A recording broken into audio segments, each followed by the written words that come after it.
Hello friends, welcome to Bangera's cooking channel. ಇವತ್ತಿನ ರೆಸಿಪಿಲಿ ನಿಮಗೆಲ್ಲ ಗೊತ್ತಿರ್ಬೋದು, ಈಗಾಗಲೇ ಥಂಬ್ನೇಲಲ್ಲಿ ನೋಡಿರ್ತೀರ. ಚಿಕನ್ ಗೀ ರೋಸ್ಟ್ ಮಾಡ್ತಾ ಇದ್ದೇನೆ. ಮ್ಯಾಂಗ್ಳೂರ್ ರೆಸ್ಟೋರೆಂಟ್ ಸ್ಟೈಲ್ನಲ್ಲಿ ಮಾಡ್ತಾ ಇದ್ದೇನೆ. ಮಂಗಳೂರುಗಳಲ್ಲಿ ಎಲ್ಲ ಮಾಡ್ತಾರಲ್ಲ, ತುಂಬ ಫೇಮಸ್. ಮ್ಯಾಂಗ್ಳೂರಲ್ಲೆಲ್ಲ ಚಿಕನ್ ಗೀ ರೋಸ್ಟ್ ಅಂದರೆ ತುಂಬ ಫೇಮಸ್. ಇದನ್ನು ಹೇಗೆ ಮಾಡೋದು ಅಂತ ಹೇಳಿ ನಾನು ತೋರಿಸ್ಕೊಡ್ತಾ ಇದ್ದೇನೆ ಫ್ರೆಂಡ್ಸ್. ನನ್ನ ಚಾನಲನ್ನು ಯಾರಾದರೂ ಇನ್ನೂ ಸಬ್ಸ್ಕ್ರೈಬ್ ಮಾಡದೆ ನೋಡ್ತಿದ್ರೆ ಸಬ್ಸ್ಕ್ರೈಬ್ ಮಾಡಿ ಫ್ರೆಂಡ್ಸ್. ಲೈಕ್ ಮಾಡಿ, ಶೇರ್ ಮಾಡಿ, ವಿಡಿಯೋವನ್ನು ಪೂರ್ತಿಯಾಗಿ ನೋಡಿ ಸಪೋರ್ಟ್ ಮಾಡಿ ಫ್ರೆಂಡ್ಸ್. ತುಂಬ ರುಚಿಯಾಗ್ತದೆ ಇದು ಚಿಕನ್ ಗೀ ರೋಸ್ಟ್. ನೋಡಿ ಹೇಗೆ ಮಾಡೋದಂತ ತೋರಿಸ್ಕೊಡ್ತಾ ಇದ್ದೇನೆ. ನಾನು ಚಿಕನನ್ನು ಕ್ಲೀನ್ ಎಲ್ಲ ಮಾಡಿ ಇಟ್ಟಿದ್ದೇನೆ. 1 kg ಚಿಕನ್ ಉಂಟು ಇದರಲ್ಲಿ. ಇದಕ್ಕೆ ಸ್ವಲ್ಪ ಉಪ್ಪು, ರುಚಿಗೆ ಉಪ್ಪು ಮತ್ತು ಮೊಸರು ಹಾಕ್ತಾ ಇದ್ದೇನೆ. ನೋಡಿ, ಮೊಸರು ಒಂದು 3 ಟೇಬಲ್ ಸ್ಪೂನ್ನಷ್ಟು ಮೊಸರು ಹಾಕ್ಕೊಳ್ತಾ ಇದ್ದೇನೆ. ನಾನು ಚಿಕನನ್ನು ಕ್ಲೀನ್ ಮಾಡುವಾಗ ಮೊದಲೇ ಅರಿಶಿನ ಹುಡಿ ಹಾಕಿ ಚೆನ್ನಾಗಿ ಕ್ಲೀನ್ ಮಾಡಿ ಇಟ್ಟಿದ್ದೆ. ಹಾಗೆ ಸ್ವಲ್ಪ ಹಳದಿ ಉಂಟು ಕಲರ್. ಅರಿಶಿನ ಹುಡಿ ಹಾಕಿ ಕ್ಲೀನ್ ಮಾಡೋದ್ರಿಂದ ನಿಮಗೆ ಅದರದ್ದು ಚಿಕನ್ದು ಕೆಟ್ಟ ಸ್ಮೆಲ್ ಉಂಟಲ್ಲ, ಅದು ಬರುವುದಿಲ್ಲ. ಅದಕ್ಕಾಗಿ ಅರಿಶಿನ ಹುಡಿ ಹಾಕಿ ಕ್ಲೀನ್ ಮಾಡೋದು.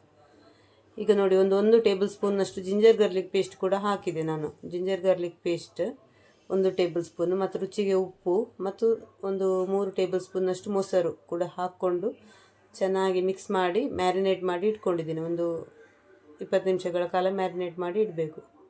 ನೋಡಿ, ಇದರಲ್ಲಿ ಒಂದು 20 ರಿಂದ 22 ಬ್ಯಾಡಗಿ ಮೆಣಸು ಉಂಟು, ಮತ್ತೊಂದು 1/4 ಚಮಚದಷ್ಟು ಮೆಂತೆ, ಒಂದು ಅರ್ಧ ಚಮಚದಷ್ಟು ಕರಿಮೆಣಸು, 1 ಚಮಚದಷ್ಟು ಜೀರಿಗೆ ಮತ್ತು 2 ಟೇಬಲ್ ಸ್ಪೂನ್ನಷ್ಟು ಕೊತ್ತಂಬರಿ ಉಂಟು. ಇದನ್ನೆಲ್ಲ ರೋಸ್ಟ್ ಮಾಡ್ಕೊಳ್ತಾ ಇದ್ದೀನಿ. ಚೆನ್ನಾಗಿ ರೋಸ್ಟ್ ಮಾಡ್ಕೊಳ್ಬೇಕು. ನೋಡಿ, ಚೆನ್ನಾಗಿ ರೋಸ್ಟ್ ಮಾಡ್ತಾ ಇದ್ದೇನೆ. ತುಂಬ ರೋಸ್ಟ್ ಆಗಬೇಕಂತೇನಿಲ್ಲ, ಯಾಕಂದರೆ ನಮಗೆ ಮತ್ತೆ ತುಪ್ಪದಲ್ಲಿ ಪುನಃ ರೋಸ್ಟ್ ಮಾಡಲಿಕ್ಕೆ ಇರ್ತದಲ್ಲ, ಮಸಾಲವನ್ನು ತುಂಬ ರೋಸ್ಟ್ ಮಾಡಲಿಕ್ಕೆ ಇರ್ತದೆ. ಹಾಗಾಗಿ ತುಂಬ ರೋಸ್ಟ್ ಮಾಡಬೇಕಂತ ಇಲ್ಲ, ಸ್ವಲ್ಪ ರೋಸ್ಟ್ ಮಾಡ್ಕೊಂಡಿದ್ದೇನೆ.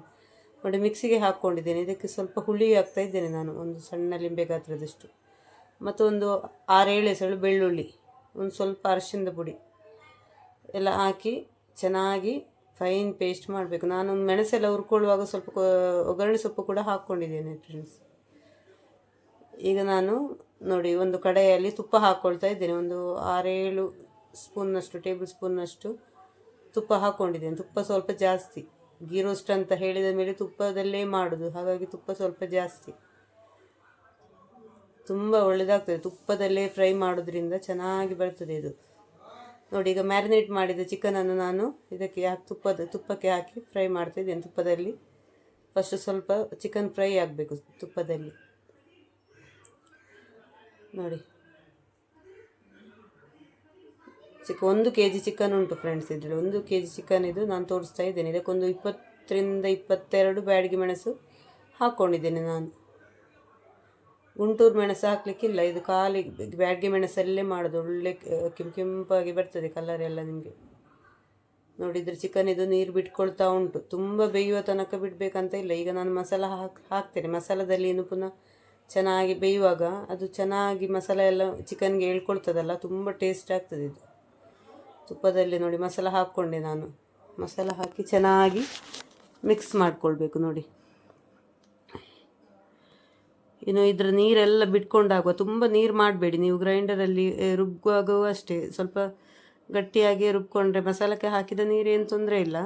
ಸ್ವಲ್ಪ ತಿಕ್ಕಾಗಿ ನೀವು ಗ್ರೈಂಡ್ ಮಾಡಬೇಕು, ಯಾಕಂದರೆ ಇನ್ನು ಚಿಕನ್ ಇದು ನೀರೆಲ್ಲ ಹಾವಿಯಾಗಲಿಕ್ಕೆ ಸ್ವಲ್ಪ ಹೊತ್ತು ತೆಗೊಳ್ತದೆ. ಅದಕ್ಕಾಗಿ ನೋಡಿ ಚೆನ್ನಾಗಿ ಮಿಕ್ಸ್ ಮಾಡಿಕೊಂಡೆ. ಇನ್ನು ನಾನು ಇದನ್ನು ಚೆನ್ನಾಗಿ ಬೇಯಿಸಬೇಕು, ಚೆನ್ನಾಗಿ ಕುದಿಬೇಕು. ಮುಚ್ಚಿಡ್ತಾ ಇದ್ದೇನೆ. ನೋಡಿ ಈಗ ಕುದೀತಾ ಉಂಟು. ಸ್ವಲ್ಪ ಬೆಲ್ಲ ಹಾಕ್ತಾ ಇದ್ದೇನೆ ನಾನು. 1 ಸ್ಪೂನ್ನಷ್ಟು ಬೆಲ್ಲ ಹಾಕ್ತಾ ಇದ್ದೇನೆ. 1 ಟೀ ಸ್ಪೂನಷ್ಟು ಬೆಲ್ಲ. ತುಂಬ ಹಾಕಬೇಡಿ, ಸ್ವಲ್ಪ ಹಾಕಿದ್ರೆ ಆಯಿತು. ಇದು ಬೆಲ್ಲ ಹಾಕೋದ್ರಿಂದ ನಿಮಗೇನು ಸ್ವೀಟ್ ಆಗೋದಿಲ್ಲ ಪದಾರ್ಥ. ಇದು ಟೇಸ್ಟ್ ಸ್ವಲ್ಪ ಬ್ಯಾಲೆನ್ಸ್ ಆಗಲಿಕ್ಕೆ ಬೇಕಾಗಿ ಹಾಕೋದು. ಬೇಕಿದ್ರೆ ಹಾಕಿ, ಇಲ್ಲದ್ರೆ ತೊಂದರೆ ಇಲ್ಲ. ಬೆಲ್ಲ ಹಾಕೋದ್ರಿಂದ ಏನು ಪದಾರ್ಥ ಸ್ವೀಟ್ ಬರೋದಿಲ್ಲ ಅಷ್ಟೊಂದು. ನೋಡಿ, ಇದೀಗ ಚೆನ್ನಾಗಿ ಕುದಿದು ನೋಡಿ ತುಪ್ಪ ಎಲ್ಲ ಮೇಲ್ಗಡೆ ಬಂದಿದೆ. ಇನ್ನೂ ಉಂಟಲ್ಲ, ಇದನ್ನು ಮುಚ್ಚಬಾರ್ದು. ಮುಚ್ಚಳ ತೆಗೆದೇ ಬೇಯಿಸಬೇಕು, ಯಾಕಂದರೆ ನೀವು ಮುಚ್ಚಳ ಮುಚ್ಚಿದರೆ ಅದು ಆವಿಯಾಗಲಿಕ್ಕೆ ಹೊತ್ತು ತುಂಬ ತೆಗೊಳ್ತದೆ. ಅದಕ್ಕಾಗಿ ಆದಷ್ಟು ಮುಚ್ಚಳ ತೆಗೆದಿಟ್ಟೇ ಇದು ಮಾಡಬೇಕು, ಫ್ರೈ ಮಾಡಬೇಕು.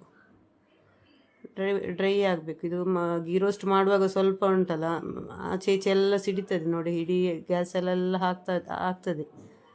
ಸ್ವಲ್ಪ ಜಾಗ್ರತೆಯಲ್ಲಿ ಮಾಡಬೇಕು. ನೋಡಿ ಆವಿ ಆಗ್ತಾ ಬರ್ತಾ ಉಂಟು. ಆದಷ್ಟು ಮುಚ್ಚಳ ತೆಗೆದೇ, ಲಿಡ್ ಮುಚ್ಚಳ ತೆಗೆದೇ ನೀವು ಇದು ಮಾಡಬೇಕು. ಇದಕ್ಕೆ ನೋಡಿ ಕರಿ ಲೀವ್ಸ್ ಹಾಕ್ತಾ ಇದ್ದೇನೆ ನಾನು. ಒಗ್ಗರಣೆ ಸೊಪ್ಪು ಹಾಕಿದಷ್ಟು ಫ್ಲೇವರ್ ತುಂಬ ಚೆನ್ನಾಗಿರ್ತದೆ. ಒಂದು 3 ಕಾಯಿಮೆಣಸು ಕೂಡ ಹಾಕ್ಕೊಂಡೆ. ಇದು ಕಾಯಿಮೆಣಸು ಇಡೀ ಹಾಕ್ಕೊಂಡಿದ್ದೇನೆ ನಾನು. ಇದರಲ್ಲೇ ರೋಸ್ಟ್ ಆಗುವಾಗ ನಿಮಗೆ ತಿನ್ನಲಿಕ್ಕೆ ಸಿಗ್ತದಲ್ಲ, ಈ ಕಾಯಿಮೆಣಸು ತುಂಬ ಟೇಸ್ಟ್ ಆಗ್ತದೆ. ಗೀಯಲ್ಲಿ ಫ್ರೈ ಆಗಿರ್ತದಲ್ಲ ಮೆಣಸು ಕೂಡ, ಹಾಗಾಗಿ ತುಂಬ ಹಾಗೆ ಜಗಿಬಹುದು, ತುಂಬ ಒಳ್ಳೆಯದಾಗ್ತದೆ. ಒಗ್ಗರಣೆ ಸೊಪ್ಪು ಧಾರಾಳವಾಗಿ ಹಾಕಿ. ನಾನ್ ವೆಜ್ಜಿಗೆ, ಚಿಕನಿಗೆ ಎಲ್ಲ ಉಂಟಲ್ಲ, ಫಿಶ್ಶಿಗೆ, ಚಿಕನ್ಗೆಲ್ಲ ಇದು ಒಗ್ಗರಣೆ ಸೊಪ್ಪು ನೀವು ಎಷ್ಟು ಹಾಕ್ತೀರಿ ಅದು ಫ್ಲೇವರ್ ತುಂಬ ಚೆನ್ನಾಗಿ ಬರ್ತದೆ. ನೋಡಿ ಡ್ರೈ ಆಗಿ ಬಂದಿದೆ ನೋಡಿ. ಈಗ ಚಿಕನ್ ಗೀ ರೋಸ್ಟ್ ರೆಡಿ ಆಗಿದೆ ನೋಡಿ. ಇಷ್ಟು ಡ್ರೈ ಆಗಿ ಬರಬೇಕು, ತುಪ್ಪ ಎಲ್ಲ ಎಳ್ಕೊಂಡಿದೆ ಇದಕ್ಕೆ ನೋಡಿ. ಈಗ ಚಿಕನ್ ರೋಸ್ಟ್ ರೆಡಿ ಆಗಿದೆ.